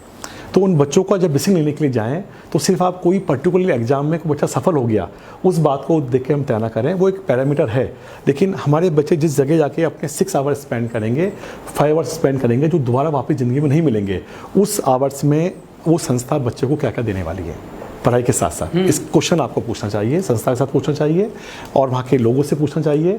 और जब आपको लगता है कि हाँ उस सिस्टम के अंदर मेरे बच्चे का सिर्फ एकेडमिक डेवलपमेंट ही होगा, मेरे बच्चों को कैरेक्टर बिल्डिंग भी होगा, संस्कार डेवलपमेंट भी होगा, मेरे बच्चे का फिजिकल डेवलपमेंट भी होगा, और वो डेवलपमेंट इस तरह होगा कि बच्चे की सोल टच करे और सोल तक बच्चे के अंदर संस्कार डेवलप हो, जिससे कि बच्चा लाइफ में सफल होगा, ये निश्चित है, लेकिन साथ में बच्चा खुश भी होगा। तो मैं कहता हूँ, जैसे एक बहुत अच्छी पिक्चर आई थी आमिर खान की 3 इडियट, तो उसमें आमिर खान कहते हैं कि आप काबिलियत के पीछे भागें, कामयाबी अपना आप ही लौट के आएगी। तो मैं एक नया आपको एक स्लोगन देना चाहता हूं आप कि आप खुशी के पीछे भागें, सफलता लौट के अपना भी पीछे आपके साथ आएगी। तो सफल होना जरूरी नहीं है, पहले आपको खुश रहना जरूरी है। पहले खुश और उसके बाद आपको जो भी सफलता मिलती है वो उसका पार्ट है। और देखिए कहीं ना कहीं एक चीज और फिल्टर जो हुई है कि विद्यालय क्या दे सकता है वो विद्यालय को समझना पड़ेगा, और समाज क्या देता है वो समाज को समझना पड़ेगा। संस्कार और अनुशासन ये समाज के लिए सबसे इंपॉर्टेंट है। बच्चा जब पैदा होता है तब समाज में जीना शुरू करता है, समाज ही उसको जीवन की जो सच्चाई है वो सिखाना शुरू करता है। अब ये समाज पर डिपेंड करता है कि वो बच्चे को क्या सिखाते हैं, क्योंकि एजुकेशन, वो तालीम जो है ना, वो तो वो विद्यालय में लेकर के हासिल कर लेगा, डिग्री जो है वो वहाँ हासिल कर लेगा, लेकिन अनुशासन के लिए सर्टिफिकेट नहीं होते, संस्कारों के लिए सर्टिफिकेट नहीं होते। वो कहीं ना कहीं समाज की बड़ी महत्वपूर्ण चीज होती है। तो समाज से ये चीजें डेवलप होती हैं। जी बिल्कुल, अलग अलग जिम्मेदारियां निभानी पड़ेंगी दोनों पार्ट्स को। बिल्कुल, समाज इसमें एक बहुत बड़ा रोल प्ले करता है। अल्टीमेटली वो स्टूडेंट, वो बच्चा समाज में आता है, और समाज का मतलब पर्टिकुलरली सोसाइटी से नहीं है। आप घर में भी रहते हैं तो कहीं ना कहीं वहाँ 4 लोग आपके साथ होते हैं, तो वहाँ अपने घर में कैसा इन्वायरमेंट किया हुआ है, आप किस तरह की बात करते हैं, आप हर दिन बच्चे से क्वेश्चन करते हैं कि आप सफल हुए नहीं हुए, या उस टेस्ट में आपने क्या किया, आज कैसा रहा, तो वो इन्वायरमेंट थोड़ा सा ठीक नहीं है। आपको एक छोटी सी चीज बीच में आपसे पूछना चाहूँगा, छोटा सा एक उदाहरण दीजिए, बच्चे के साथ माँ बाप का घर में व्यवहार कैसा होना चाहिए, वो एक एज ए पेरेंट्स आप बता दीजिए कि ये जरूरी है, क्योंकि शुरुआत वहीं से हो रही है। देखिए, मैं भी एक पेरेंट्स हूँ, बेटिया कॉलेज में आ जाएगी इस साल, बेटा बहुत अच्छा कर रहा है स्पोर्ट्स में, 9th क्लास में आ गया है। तो मैंने महसूस किया कि माँ बाप थोड़ा ही सोचे, एज ए पेरेंट्स मैं आपको बताना चाहता हूँ कि मैं इस बच्चे का मालिक नहीं हूँ, I am not owner of this child.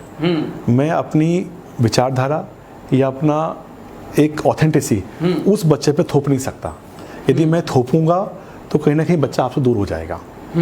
उस बच्चे की अपनी जिंदगी है, उस बच्चे की अपनी जिंदगी है, उसका एक अपना सोच है, उसके अंदर के कुदरत ने उसको एक गिफ्ट के साथ भेजा है आपके पास, ये पक्का मांग चलेगा आप। तो जब बच्चे से बातचीत करें तो कोशिश करें कि उस समय आप सब कुछ भूल जाएं, अपने मोबाइल फ़ोन को साइड में रखें। आसान काम नहीं है लेकिन कर सकते हैं। और उस समय जब आप बच्चे से बात कर रहे हो, चाहे घर में पंखा है, चाहे कूलर है, एसी, ईश्वर की मर्जी है, जो भी आपके, उससे कोई फर्क नहीं पड़ता।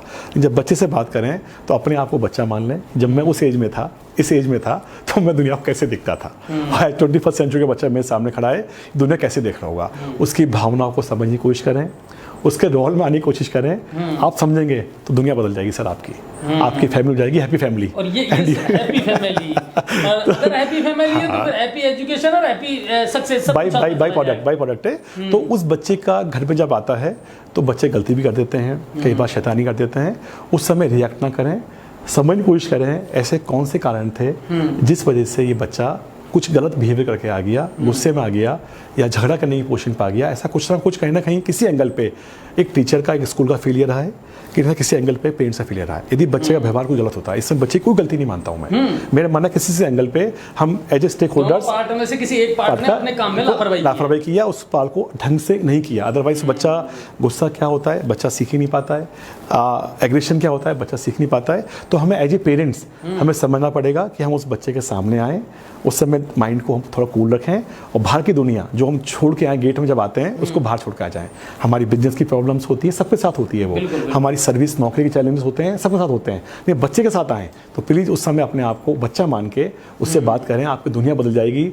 जो खुशी शायद उसको एक बहुत बड़ा लैपटॉप देने से, मोबाइल देने से या बाहर घुमाने से नहीं आएगी, वो खुशी उस मोमेंट्स में आप हर दिन हर सेकेंड आप अपने घर में ही ले सकते हैं, और that is come from the happy family. तो यहीं से वो खुशी शुरुआत आपकी उसी मोमेंट से आपके आना शुरू हो जाएगी, ये समय मानना है। चलिए, और एक दिन शाम को जब मैं घर पहुंचा तो मेरी मिसेज ने मुझसे कहा कि ये है ना बेटा जो ऊपर से छत से नीचे कूद रहा है, मिट्टी थी, रेतीली मिट्टी, और उसमें कूद रहा है। तो और मैं बहुत देर से उसको डांट रही हूँ, तो मैंने कहा क्या हो गया? बोले वाह आप सीरियस ही नहीं है, इसके लग जाती है होता। मैंने कहा जब मैं बच्चा था ना तो मैं भी ऐसे ही कूदा करता था, क्योंकि जब मिट्टी में आप कूदते हैं ना ऊपर से तो चोट वोट लगने का ज़्यादा डर होता नहीं है। मैं ये नहीं कहता कि आप ऐसा करें, बट हाँ कहीं ना कहीं अपने आप को बच्चा रख करके उस बारे में ज़रूर सोचें। जहाँ बातों को गंभीरता से लेनी हो वहाँ लें, लेकिन जहाँ नहीं लेनी हो वहाँ हल्के में लेने का भी प्रयास करें। और अब जाते जाते, क्योंकि आज का जो पहला एपिसोड है उम्मीद करता हूँ बहुत अच्छा आपको लगा होगा, और शेयर जरूर करना ज़्यादा से ज़्यादा जितने भी हमारे दर्शक हैं, क्योंकि एक मुहिम लेकर के हम चल रहे हैं, एक अभियान हम लेकर के चल रहे हैं। ये जो सिलसिले हैं ना ये बंद होने चाहिए, जो कोटा से खबरें आती हैं ये बंद होनी चाहिए। ये जो होर्डिंग्स, बैनर, पोस्टर्स की एक दौड़ चल रही है ना अंधी एजुकेशन में, ये बंद होनी चाहिए। जो है सच्चाई के साथ है, जो है धरातल पर है, जो है वो माहौल में है, जो है वो समाज में है। ये नई एक जो चीज़ है ना ये आनी चाहिए समाज में, ताकि एजुकेशन नहीं हैप्पी एजुकेशन वाला माहौल बने, और बच्चों की सफलता अपने आप में वो कहते हैं कि हाँ मैं गारंटी दे रहा हूँ, मैं सफल होके बता दूंगा, तब ज़्यादा मज़ा है। चलिए जाते जाते एक आखिरी सवाल आपसे पूछना चाहूँगा, आपकी नज़र में सक्सेस की परिभाषा क्या है? सफलता है क्या? किसे सफल मानते हैं आप? बहुत ही अच्छा क्वेश्चन आपने पूछा। देखिए अजय जी, इसकी परिभाषा हर आदमी की अलग हो सकती है। इसमें हम ये कह सकते हैं कि थोड़ी एक कोई बना के हम सेट कर दें। ये परिभाषा आपके लिए अलग हो सकती है, मेरे लिए अलग हो सकती है। अनुभव रहा है, एज ए लीडर मैं सोचता हूँ, एज ए एजुकेटर मैं सोचता हूँ, एज ए टीचर मैं सोचता हूँ कि व्हाट इज सक्सेस। तो मेरा मानना तो ये है कि ये वर्ड ही गलत है एक्चुअली। मैं एक नई बात कहना चाहता हूँ आपसे। सक्सेस क्या होती है? It's journey of life. आप किसको सक्सेस मानेंगे? दुनिया में आप कहीं पहुंच जाएं, आपको अपने आगे हमेशा बहुत लोग खड़े मिलेंगे और आपके पीछे बहुत खड़े मिलेंगे। कंपटीशन कभी खत्म ही नहीं होता। अचीवमेंट हो सकता है आपका कि मुझे किसी एग्जाम में टॉप करना था, मैंने टारगेट बनाया और उस टारगेट के लिए मैंने अपने टीचर से गाइडेंस में, चाहे वो टीचर में स्पोर्ट्स के हैं, टीचर्स मेरे पढ़ाई के हैं, टीचर्स किसी फील्ड में हो सकते हैं, कोचेस हो सकते हैं, उन्होंने आपको गाइडेंस दिया और आपने जी जान से मेहनत करी और उस मुकाम पर आप पहुंच गए, और दैट इज अचीवमेंट। अचीवमेंट है वो आपका। सक्सेस फिर आपको कुछ और मिलेगी। तो सक्सेस मेरा मानना है, सक्सेस लाइफ में आप कुछ भी कहीं भी जाएं, आप खुश होते हुए यदि वो चीज़ प्राप्त कर रहे हैं, that is success for me. If you want to tell destination life में, चाहे बिजनेस में हैं, आप किसी सर्विस में हैं, आप गवर्नमेंट सर्विस में भी हैं, तो वहाँ से भी डिफ्रेंशिएट कर सकते हैं। अपनी जिस चेयर पर बैठे हैं आप कुछ भी कर सकते हैं। उस प्रोसेस को आप जब एक खुशी के साथ करते हैं, हैप्पीनेस के साथ में करते हैं, तो वो सक्सेस आपकी हो सकती है। लेकिन again it's a journey, it's not definition. सतत चलने वाली प्रक्रिया, सतत चलने वाली लाइफ लॉन्ग प्रक्रिया है। आप अभी हम देखते हैं कई लोग होते हैं जो बहुत बड़ी एज में आने के बाद भी एक नई चीज़ शुरू करते हैं और एक मुकाम पहुंच जाते हैं। तो क्या पूरी लाइफ सक्सेस नहीं थी उसकी? सक्सेस थी वो लाइफ भी उसकी। तो success not a destination, it's a journey. In simple words में कोई मुकाम नहीं है, एक यात्रा है जो कि अनवरत चलती रहेगी। तो हमारे बच्चों को ऊपर से मैं चाहूँगा अपने पेरेंट्स से कहना, बच्चों से कहना कि बेटा हमें किसी भी छोटे मोटे अचीवमेंट से हमें घबराना नहीं है, हमें डरना नहीं है। ये चलता रहेगा ज़िंदगी भर। पहले कॉलेज, उसके बाद वहाँ से प्लेसमेंट, उसके बाद वहाँ के सर्विस के चैलेंज, ही चलता रहेगा। हमें इस पूरी प्रक्रिया में सीखना है, तो सब सीखना है खुश रहना। और वो कब होता है? जब हम दिल का काम पूरे मन के साथ करते हैं, शिद्दत के साथ करते हैं, तो वो प्रोसेस हमारी ऑटोमेटिकली आना शुरू हो जाती है। तो सक्सेस को मैं कहना चाहता हूँ आज से, सक्सेस मतलब कुछ भी लाइफ में मिले, पहली बात खुश होते हुए मिले, और दूसरी बात success is a journey, it's not a destination. और मेरा मानना ये है कि अगर घूम करके वापस खुशी पर आते हो तो वो सफलता है। सफलता यानी खुश रह करके सफलता हासिल की, और जिस सफलता ने खुशी दे दी, बस वो असली सफलता है। तो सफलता की कोई परिभाषा नहीं है, चलने वाली सतत प्रक्रिया है। हर दिन जिंदगी कुछ ना कुछ सिखाती है, सीखते चलें, खुश रह करके चलें, और हाँ दूसरों के चेहरों पर अगर आपके होने से मुस्कुराहट होती है ना, तो आप सफल हैं। यस, है ना? दूसरों को अच्छा रखें, खुश रखें। और याद रखिए ये सिर्फ शुरुआत है, आज हमारा ये पहला एपिसोड है। अभी बहुत सारे एपिसोड हमको शिक्षा जगत के ऐसे दिग्गजों के साथ करने हैं, ऐसे मोटिवेशनल स्पीकर्स के साथ में करने हैं, और महरूम रहते हैं लोग ऐसे लोगों को, क्योंकि आप बच्चों को तो दे देते हैं, एकेडमी में जाकर के आप दे देते हैं, लेकिन कई बार मुझे भी कमेंट्स करके लोग कहते हैं, कई बार मेरे लिए आया सर ये कमेंट्स, अजय जी आप है ना स्कूलों में जाया करो, आप मोटिवेट किया करो बच्चों को, है ना, जो कुछ ये माहौल चल रहा है। तो मुझे लगता है कि मैं मोटिवेशनल स्पीकर नहीं हो सकता, है ना, मैं एंकर ठीक हूँ और वो मेरा बढ़िया चल रहा है, लेकिन कुल मिलाकर के ऐसी शख्सियत जो हैं वो बहुत ज़रूरी है। अच्छा, मोटिवेशनल स्पीकर का या जो रोल मॉडल होते हैं इनका क्या होता है जीवन में, वाकई में इनकी कोई भूमिका होती है या नहीं होती है, या क्या है आपकी नज़र में जो प्रेरणा स्रोत होते हैं हमारे जो मोटिवेशनल स्पीकर होते हैं, इनका जो महत्व का हमारे जीवन में क्या रोल होता है? तो मैं चाहूँगा इस क्वेश्चन को हम दो तरह समझते हैं कि मोटिवेशन क्या होता है। मोटिवेशन क्या होता है, यदि ये वर्ड हमें समझ में आएगा तो थोड़ा सा हमें और क्लैरिटी आएगी, हमने आज एजुकेशन को दोबारा समझा। तो मेरे मानना ये कि motivation is a external force, कोई भी ऐसी एक्सटर्नल बातें या कोई ऐसा एग्जाम्पल जिसको सुनने से आपको अच्छा लगा और उस काम को करने की आपको प्रेरणा मिली, that is called the motivation. लेकिन मोटिवेशन के साथ एक छोटा सा इशू आता है कि वो टाइमिंग होता है, वो आपको एक बार 2 घंटे चार्ज कर देगा, 4 घंटे कर देगा, 4 दिन कर देगा, लेकिन उसके बाद वो मोटिवेशन कम हो जाएगा, क्योंकि आपने उसका बेसिक कॉन्सेप्ट जो है जिस पे मोटिवेशन आगे ठहर रहा है उस पर्सनैलिटी के ऊपर नहीं हो रहा है एक्चुअली। तो वो कुछ दिन के बाद मोटिवेशन आपका जो है कम हो जाएगा और आप दोबारा नेचुरल फॉर्म में आ जाएंगे। फिर इंजेक्ट करो तो उसकी वो प्रोसेस खत्म ही होगी। तो मेरा मानना है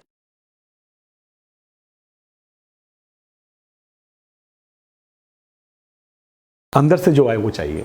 तो जब चीज़ें अंदर से आएंगी तो आप उसको बहुत लॉन्ग टाइम तक सर्वाइव कर पाएंगे, और वो हर बच्चे के अंदर है, हर किसी व्यक्ति में भी है कि मैं क्यों, वाई, मेरा वाई क्या है। उस वाई को जब आप अपने टीचर्स के साथ, अपने कोचेस के साथ, अपनी फैमिली के साथ बैठ के बात करेंगे तो आपको वो ऑटोमेटिकली इससे बड़ा मोटिवेशन कहीं आपको मिल नहीं सकता। तो मेरा मानना ये है कि मोटिवेशन वर्ड एक्सटर्नल फोर्स ठीक है, टाइमिंग के लिए आप ले सकते हैं, लेकिन हमें काम करना चाहिए इंस्पिरेशन पे। और मैं चाहूँगा कि मन हुआ तो मैं आपसे इस बारे में और बात करूँगा कि इंस्पिरेशन क्या होती है। मैंने काफ़ी स्टडी किया है, इसको पढ़ा है।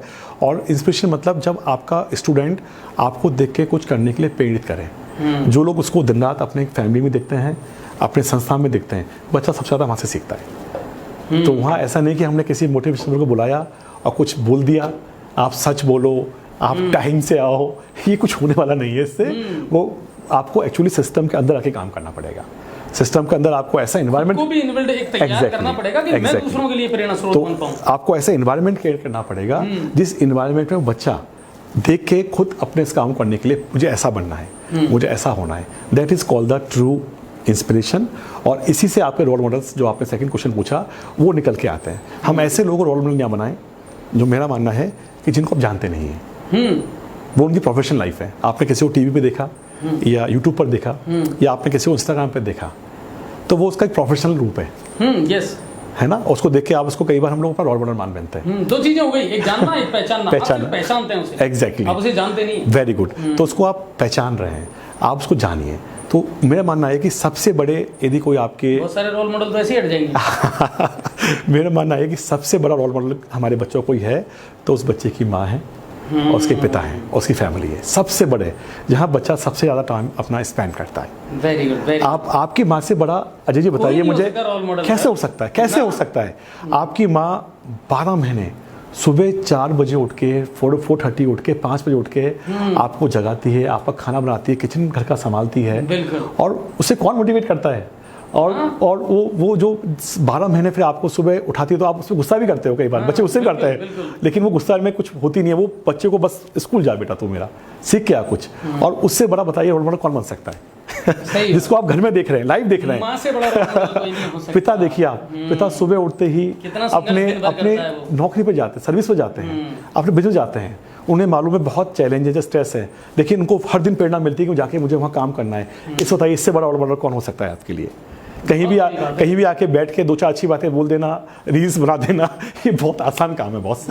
लेकिन आपको बच्चे देखें, चाहूँगा मैं बच्चों से कहना चाहूँगा कि आपको यदि अपना देखना है रोल मॉडल, अपनी माँ से मिलें, अपने पिता से मिलें, अपने दादाजी से मिलें, दादी से मिलें। आप सौभाग्यशाली हैं, नाना जी से मिलें, नानी से मिलें, आपके अंकल आंट से मिलें, इनसे बड़ा रोल मॉडल आपका कोई हो नहीं सकता, जिस पर आप ट्रस्ट कर सकते हो, विश्वास कर सकते हो और उनको आप देखते हो।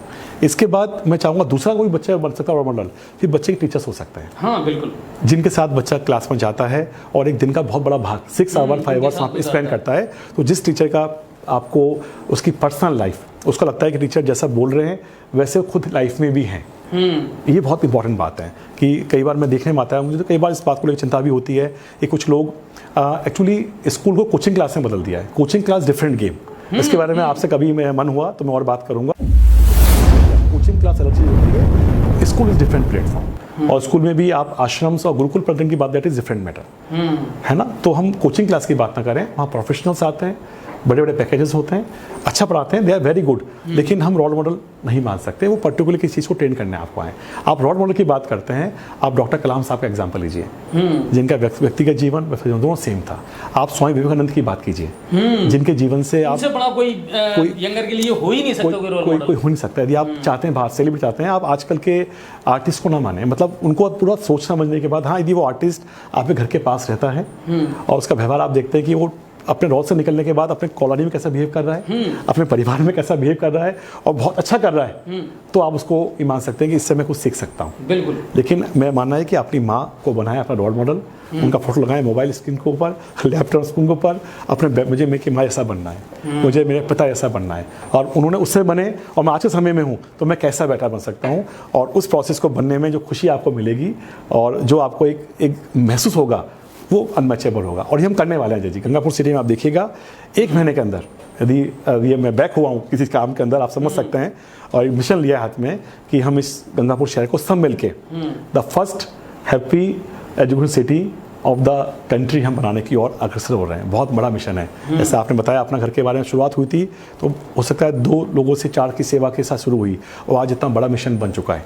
ऐसे ही हो सकता है कि हैप्पी एजुकेशन की शुरुआत एक बहुत, हम लोग गंगापुर से, आज मुझे खुशी बताते हुए कि न्यूज़ 7 हमारा इसमें एसोसिएट हम शुरुआत कर रहे हैं, लेकिन आप विश्वास मानिएगा ये मिशन लगता है मुझे आने वाले समय में बहुत बच्चों की ज़िंदगी को और पेरेंट्स ज़िंदगी को और टीचर ज़िंदगी को इम्पैक्ट करने वाला है, और उनकी लाइफ में खुशियाँ भर भर के आने वाली है। इस बात के लिए हम जरूर काम करें। बिल्कुल। और नेक्स्ट एपिसोड में जो हमारे मुद्दे रहेंगे ना, वो यही रहेंगे। मैं अभी आपको बता देता हूँ कि कोचिंग वाली जो धारणाएं चली है, नया कॉन्सेप्ट चला है, इसको लेकर के जिक्र करेंगे। दूसरी बात, क्या समाज के साथ साथ और समय के साथ साथ टीचरों की परिभाषा भी बहुत कुछ बदल गई है। इनके बारे में भी जब सुनते हैं ना तो बड़ा दुख होता है। असली अध्यापक और जो एक हुआ करते थे गुरु, एग्जैक्टली, है ना, बहुत फर्क ये चीजें भी बदल गई हैं अब। तो इन पर भी बहुत कटाक्ष वाले सवाल होंगे, और सवाल फिर आपकी पर्सनल लाइफ को लेकर के होंगे, क्योंकि बहुत सारे अभिभावकों को भी आपसे शिकायत है, लेकिन उन सारी शिकायतों को भी हम फिल्टर करेंगे और ये जानने का प्रयास जरूर करेंगे कि आखिर दीपक सर असली हैं क्या, और अब जिंदगी में किस मोटिव को लेकर के, किस उद्देश्य को लेकर के वो चले हैं, और अपने शहर को, अपने समाज को क्या देना चाहते हैं। तो अगले एपिसोड को देखना ना भूलेंगे, और जरूर बात करेंगे, मुलाकात करेंगे, और न सिर्फ दीपक सर से बल्कि ऐसी और शख्सियत जो एजुकेशन सेक्टर में पेरेंट्स को लेकर के, स्टूडेंट्स को लेकर के कुछ दे सकें अपने समाज को। तो ऐसी और जो शख्सियत है ना, उनको भी इसी मंच पर हम लाएंगे और उनसे आपको रूबरू करवाएंगे। और एक सेशन ऐसा भी रखेंगे, कोशिश ये रखेंगे जब हम आमने सामने लाइव हों, अच्छा है ना, और जनता के जो सवाल है, स्टूडेंट्स के जो सवाल हैं वो भी लें, और आपके दिमाग से तमाम खाका जो है ना धुंधल का वो हटाएं। दीपक सर और इन जैसे और भी जो शिक्षाविद हैं वो तो लगातार इन लोगों से आपकी मुलाकात करवाते रहेंगे। आज ये पहला एपिसोड है, लेकिन उम्मीद करते हैं आखिरी नहीं है, बल्कि ये प्रक्रिया शुरू हो चुकी है, सिलसिला भी बहुत आगे तक जाने वाला है। तो सर आज आपसे बात करके, और सबसे बड़ी बात है पहली बार इतने लंबे टाइम में, शायद आज जब लोग इस एपिसोड को देखेंगे ना तो लगेगा दीपक सर तो नहीं हो सकते, है ना, कि दीपक सर कैसे आगे सामने, ना वो मीडिया के सामने आते हैं, ना वो अपने आप को हाईलाइट करते हैं, ना खुद को तो ये एपिसोड जो है ना, ये कहीं ना कहीं बड़ा बूस्ट देगा और एक एनर्जी देगा, और उम्मीद ये करते हैं कि आप एक नई चीज लेकर के जो आए हैं वो कॉन्सेप्ट दुनिया तक, लोगों तक Yes. पहुंचे। और हम मैं चाहूँगा इसमें अजय जी बीच में आपकी बात को मैं जोड़ते हुए कि जो भी पेरेंट्स या जो भी मेरे स्टूडेंट्स या जो भी लोग इस एपिसोड देख रहे हैं, प्लीज़ आप निष्फिक होकर कमेंट्स करें इस जहाँ भी जिस प्लेटफॉर्म पे आप देख पा रहे हैं इस वीडियो को, और अपनी राय निश्चित रूप से रखें कि एजुकेशन या हैप्पी एजुकेशन। आप बताएं, ये आपकी रिसर्च, आपका फीडबैक मैं इसको मानूंगा। जो भी आपको लगता है मन में आता है, इस फीडबैक को आप जरूर दें, आपके चैनल पर दें। मेरी टीम इसको नोट करेगी और जब हम इसका प्री लॉन्च करेंगे 1 जून को, सब कुछ ठीक रहा तो हम इसको ग्लोबल सेलेक्टेड जो ग्लोबल पेरेंट्स में उनका नाम पेरेंट्स का शेयर करूंगा, उनका फीडबैक हमारी रिसर्च में किस तरह डॉक्यूमेंट बन गया है उनका नाम शेयर करूंगा। और मैं चाहूँगा उनका बुला के उनके साथ हम एक कप चाय भी पिए, कॉफ़ी पिए, आपके साथ बने और उनको साथ में लेके आएँ। तो ये चैनल ऐसा बनने वाला है आपके साथ कि हम सबको साथ में पूरी तरह से इसको हम जो है इसको पूरा फीड करें। तो मैं चाहूँगा जो भी इस प्रोग्राम को देख पा रहे हैं, जब भी देख पा रहे हैं, प्लीज़ अपनी राय जरूर रखें कि इस कॉन्सेप्ट के बारे में एजुकेशन या हैप्पी एजुकेशन आप बताएं। इससे हमें आगे बढ़ने में बहुत प्रेरणा मिलेगी और बहुत हेल्प मिलेगी। लेकिन एक वादा हम आपसे कर सकते हैं कि अब हमारे बच्चे निश्चित रूप से और बहुत कम समय में जो भी लाइफ में करेंगे, but they will be happy students, ये हम पूरी कोशिश करेंगे। और आप निश्चित रूप से जब बच्चे हैप्पी होंगे तो पेरेंट्स तो हमारे हैप्पी हो जाएंगे। ये मिशन लेके हम लोग पूरी टीम एक साथ चली है और ये हम करने का पूरा संकल्प जो है हमने लिया है पूरा करेंगे।